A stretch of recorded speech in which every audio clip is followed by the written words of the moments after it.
बिस्मिल्लाहिर्रहमानिर्रहीम। Lecture number 5 physics electric flux topic है। Flux का मतलब है भाव।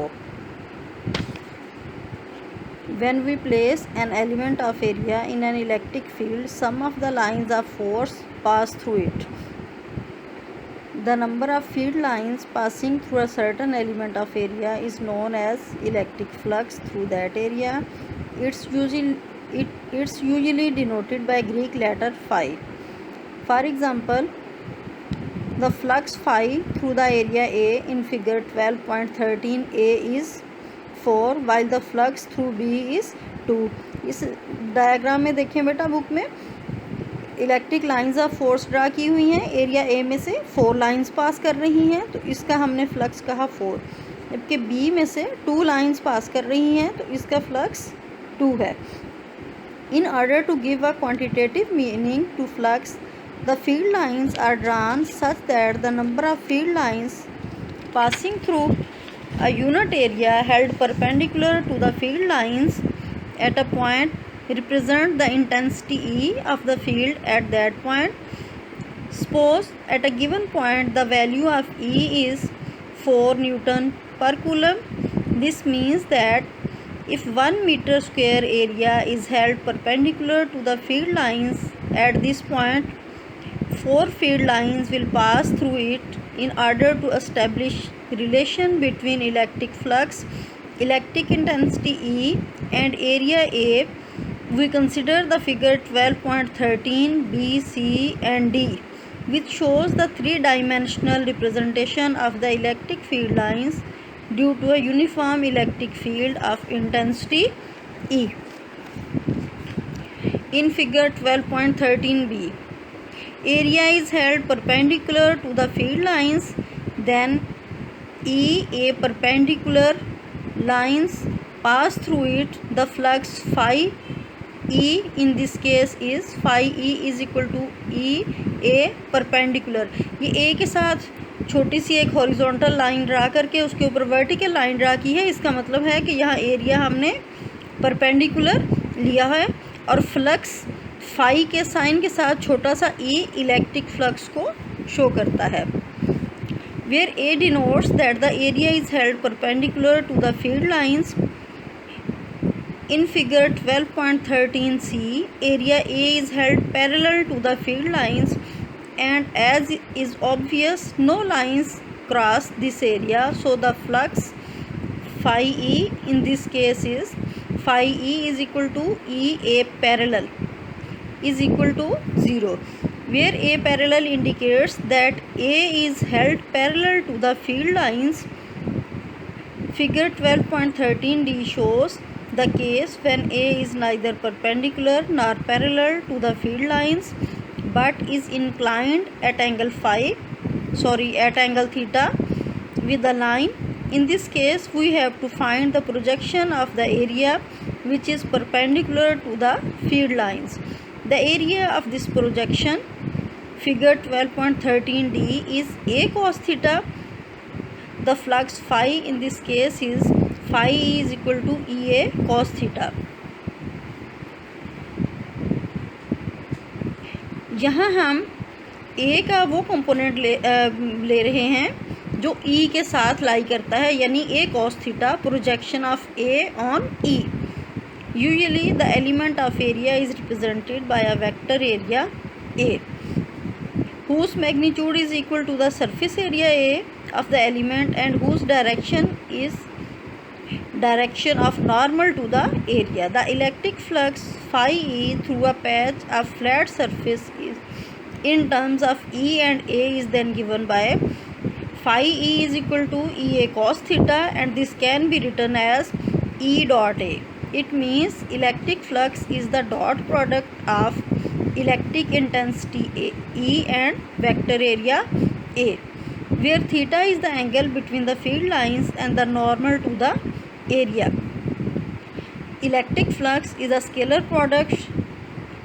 It means it is a scalar quantity, while E and A both are vector. E is electric intensity, which is a vector, and A is vector area. Its unit in system international is Newton meter square per coulomb.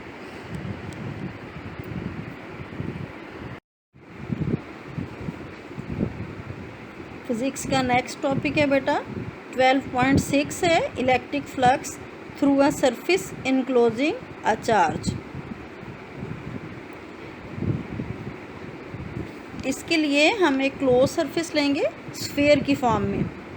Sphere को आप ऐसे imagine करें जैसे एक football है, उसके centre से उसकी सरफेस तक हर पॉइंट का डिस्टेंस सेम होता है।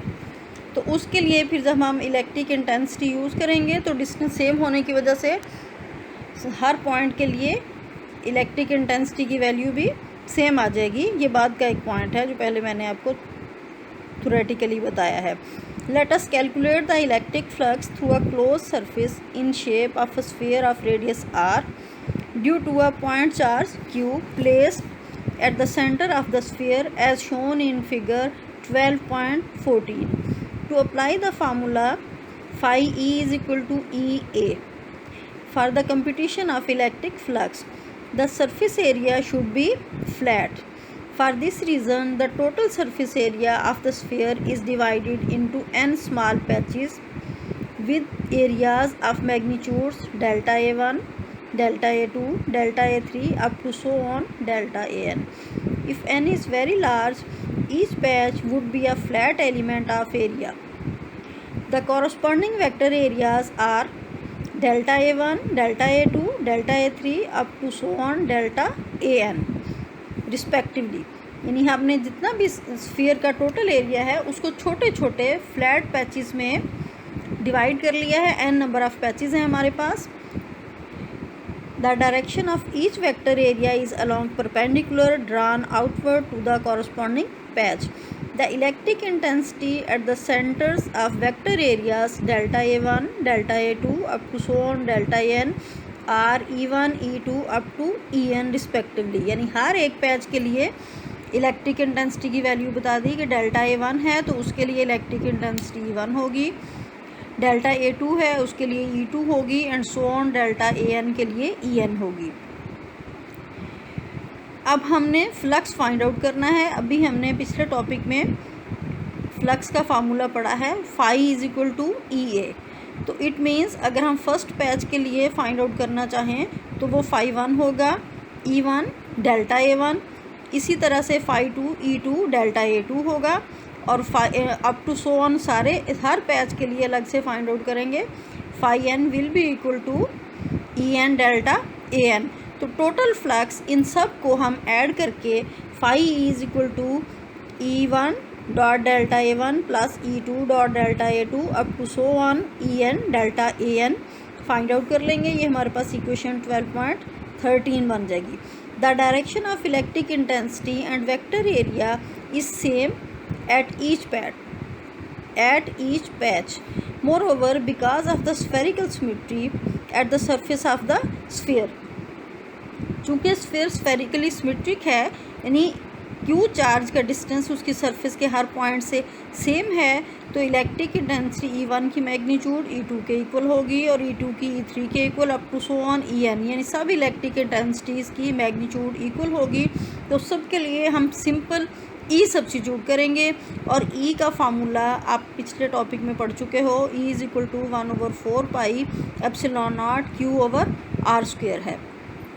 तो इस तरह से हमारे पास इक्वेशन 12.13 बन जाएगी। Phi is equal to E delta A1 plus E delta A2 plus E delta A3 up to so on E delta AN।